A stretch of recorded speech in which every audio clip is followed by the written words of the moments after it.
Welcome to Madasaling Pinoy, your prayer partner. Ngayon po ay Huwebes ng ika-24 na linggo sa karaniwang panahon. Ang mabuting balita ng Panginoon ayon kay San Lucas. Noong panahong iyon, inanyayahan si Jesus ng isa sa mga Pariseyo upang makasalo niya. Pumaroon siya sa bahay nito at dumulog sa hapag. Sa bayan namang yaon ay may isang babae na kilalang makasalanan. Nabalitaan niyang kumakain si Jesus sa bahay ng Pariseyo, kaya't nagdala siya ng pabangong nasa sisidlang alabastro. At lumapit siya sa likuran ni Jesus sa gawing paanan. Siya'y nanangis at nabasa ng kanyang luha ang mga paa ni Jesus. Pinunasan niya ang mga ito ng kanyang buhok, hinagkan at pinahiran ng pabango.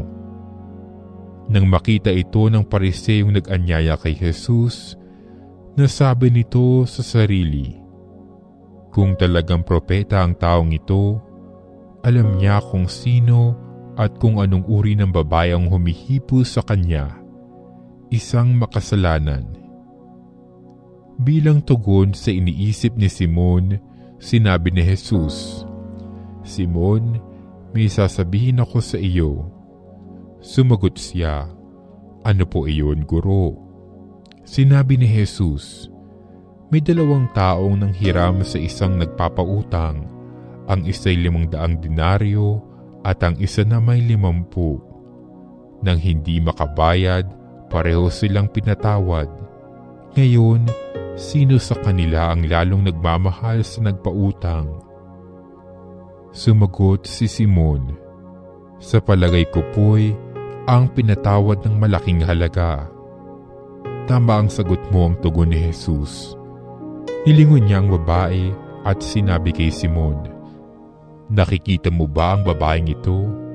Pumasok ako sa iyong bahay at hindi mo man lamang ako binigyan ng tubig para sa aking mga paa.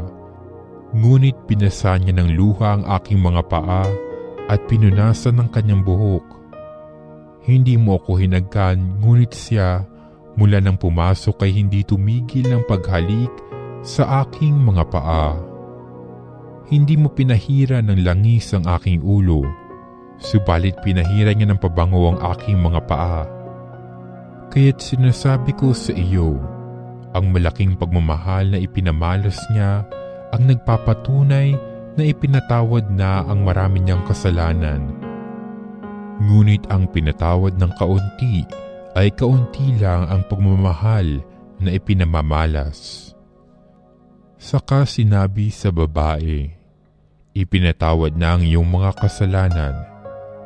At ang kanyang mga kasalo sa pagkain ay nagsimulang magtanong sa sarili, sino ba itong pati pagpapatawad ng kasalanan ay pinangangahasan?